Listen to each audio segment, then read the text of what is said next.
गसाइगाव महकुमानि सिङाव थानाय दुमबाजार गामिनि 300निबो बारा आइजोफोरा बन्धन विकास केन्द्र प्रजेक्ट बेखेवनानै गोबां बिबांनि मैखुन आबाद मावनो जानजि खाफ्रादों। मख'नो गोनांदि नखर सुंथानायाव गाव-गावनि नखरखौ मदद होनायजों लोगोसे इयुन जोलै गावसोरनि गथ' गथायखौ फोरोंनायाव एसेब्लाबो गोरलै जागोन होननानै गावसोरनि खामानि मावनायाव गोसो होसारगासिनो दङ। नाथाय मैखुन आबाद मावनायाव मोजां रोखोमनि न' गैयैलाय दानि खुंबाय थानाय बिटिआर सरकारनिसिम गावसोरनि प्रजेक्टखौ गिदिर आरो फुवारलांनो थाखाय अनसुंथाइ बिदों। जोंनि बे दुमबाजार बन्धन विकास केन्द्रनि जोंनि जे खामानि मावनाया जोङो दिनैजों बा नैबे मोनसे ट्रेनिंजों जोङो खननै जाबाय। 2021 आवहाय जोङो खनसे लादों। बे समाव जों गोबां आसार बानायदों। जोंनि आसार बानायनाय आरो गोबां बेबादिनो जोसा माइरं जों बहनदों। बे समाव जोङो फानदों। जोंनि एलेकायावनो जों फानदों। आरो बेनि उनाव जोङो दा नैबे सेकेन्ड जोंनि ट्रेनिंआ फैबावनायखाय जोङो दिनै जों सानब्रै जाबाय। जोंनि जे प्रडाक्टआ जोङो दिनै ट्रेनिंखौ जों मैखुननि लादों। जोंनि बे मैखुनखौ जोङो मोजांथारै जोङो बानायनानै जोङो जोंनि बे प्रजेक्टखौ डेभेलप खालामनो थाखाय जोङो बे मैखुननि ट्रेनिंखौ जों लानाय जादों। दा बेनिखायनो जोङो बेहाय जोङो दिनैसिमल' बिनि उनावहाय जोङो आरो लालांबावगोन। दा जोंनि बे दुमबाजार बन्धन विकास केन्द्रआवहाय आंनि बे प्रजेक्टआवहाय गासै 30टा ग्रुप दं आरो 30टा ग्रुपजों 300 जन मेम्बारफोर दङ। ग्रुप मोनसेयाव साबेसे थायो? ग्रुप मोनसेयावहाय माखासे 10 जन थायो, माखासे 15 जन थायो, सोरनिबा ग्रुपआव 12 जन थायो। दा बेबादि दं। दा जोङो नैबे फिउचार लाइफआवहाय जोंनि जेनेरेसन बा जोंनि फिसाफोर बा जोंनि फिसौफ्रा जाहाथे जोङो मावनानै जोङो डेभेलप खालामलांनानै उन जेनेरेसननि गथ'फ्रा जाहाथे बेखौनो मावनानै बेबादिनो डेभेलप खालामलांनो हायो आरो मावनानै जालांनो हायो। दा जों बेनिखायनो जोङो गावबागाव न'खरनि मावनानै जानाय खस्थ'जों संसार जानायाव जों फिसाफोरखौ फोरोंनायाव जों गोबां थाखा फैसा आंखाल जानायखाय जोङो बेबादिनो मोनसे जोङो न'खरखौ सुंथानो थाखाय बिसायफोरखौ हेफाजाब होनो थाखाय जोङो बे प्रजेक्टखौ मावनो थाखाय जोङो थाम-थिम जादों।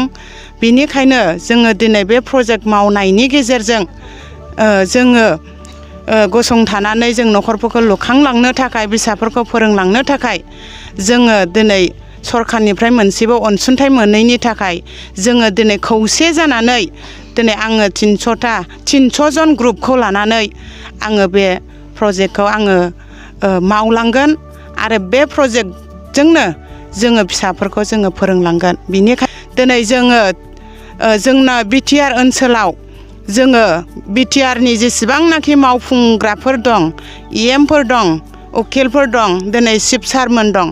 जोंनि बे दुमबाजार बन्धन विकास केन्द्रनि थाखाय जोङो सारमोननाव एप्लिकेसनबो होनानै दोनबाय। अब्लाबो जोंनो सारमोनहा मोनसेबो एप्लिकेसन गारनायनि गेजेरजोंबाबो जोंखौ हेफाजाब होआखै।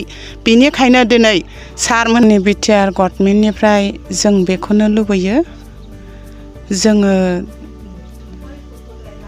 जोंनि बे दुमबाजार बन्धन विकास केन्द्रआव जाहाथे बिटिआर सरकाराबो जोंखौ एसे नायहरो आरो हेफाजाब होयो।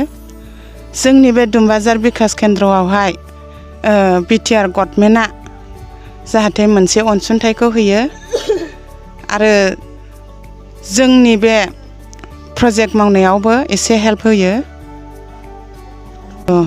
दा जोंनि बे दुमबाजार बन्धन विकास केन्द्रआ जोंहा मावनानै डेभेलप खालामनो थाखायबो जोंहा न' गैया।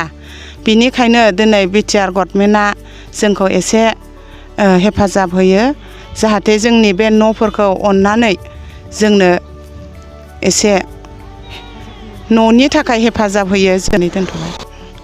जोङो दा मैखुननि ट्रेनिंबो लागासिनो दं। जोंना दैलांबो फैबाय आरो गोबां जोंहा अखानि आरो बारनि खोथाबो दङ। बिनिखायनो जोङो नैबे न' मोनसे टेम्परारि ओरैनो फिसाल' लुनानै जोङो जे मैखुनफोरखौ बानायदों।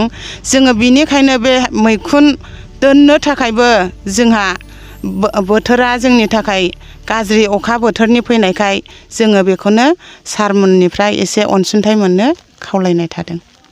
गोजोनथाव खौरां गोसो गुदुं फरायसा एबा सुबुंफोरनि थाखाय टारगेट कचिं इनस्टिट्यूटआ बेसेन गोसा सुबिदा लानानै फैदों। जायफोर बिथांमोना banking, railway, SSC, insurance, defence, Assam police बायदि आनजादनि थाखाय साखाफारा जानो मोजां खाबु मोनाखै, बैसोर बायदि फरायसा एबा सुबुंफोरनि थाखाय मोनसे मोजां खाबु सफैदों।